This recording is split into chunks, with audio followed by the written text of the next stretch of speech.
My name is Mustapha Dumbuya, and I work as the Deputy Director for African Programs at Journalists for Human Rights.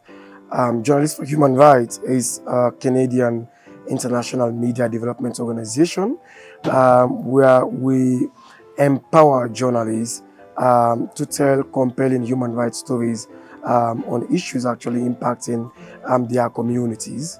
And the journalists we work with come from different parts of the world and different parts in sub-Saharan Africa.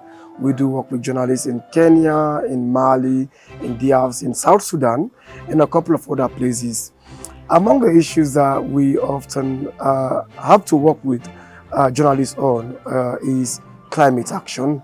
And because our organization, we are rooted in ensuring that we get journalists to understand the dynamics between human rights and journalism. And this brings us to talk to journalists as well about the intersection or the nexus between human rights and climate change. And when we talk about, often people don't draw the correlation immediately, but when you speak about climate change, it definitely threatens the enjoyment of human rights, such as the right to life, the right to clean and safe drinking water, the right to education, and a couple of other rights. Climate change actually is a big barrier to the enjoyment of all of these rights. When the famine, for instance, hits some part of Kenya, there are other consequences to the famine. A lot of response to the famine crisis focus on providing food aid. But what happened was when the famine happened, people don't only lack food. There are other consequences, like it exacerbates gender-based violence, because these societies, unfortunately, are still highly patriarchal, and men rely on cattle, as their source of income or their social capital generally. When they lose that, it creates tensions in homes. And often it does not only lead to those tensions also result into actually physical violence. But beyond the physical violence, we've also seen in communities, especially in Kenya, where a family lost their cattle, the next thing they have at home that is worth money are their daughters. So what you think about is, giving their hands in marriage to compensate for the lost cattle.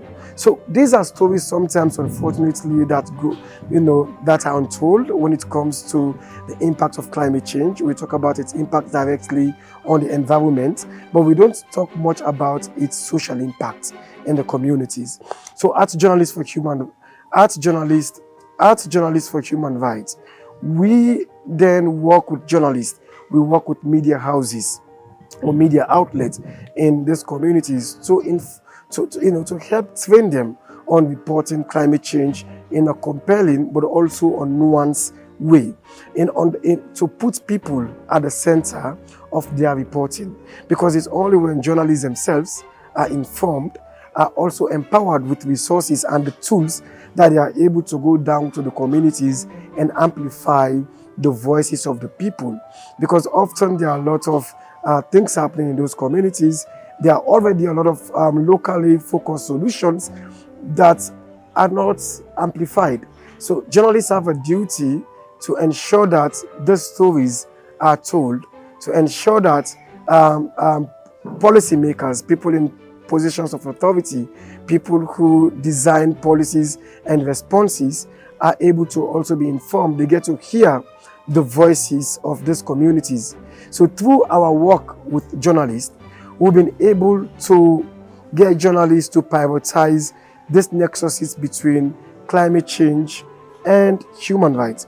But importantly as well, the gender dynamics of climate change, how climate change affects everybody, but definitely it affects us all differently. It affects women differently the way it affects men. Women, unfortunately, sometimes bear the brunt of the climate crisis, but also they are often at the forefront in devising solutions, in taking actions. So journalists do have a duty to amplify these initiatives, to amplify these voices from the grassroots. And our work at Journalists for Human Rights ensures that journalists are empowered with skills training, with the tools, importantly as well with the resources, because we do offer journalists grants, that allow them to go out to these communities to tell the stories and ensure that community voices, local voices, are also heard in the climate discourse.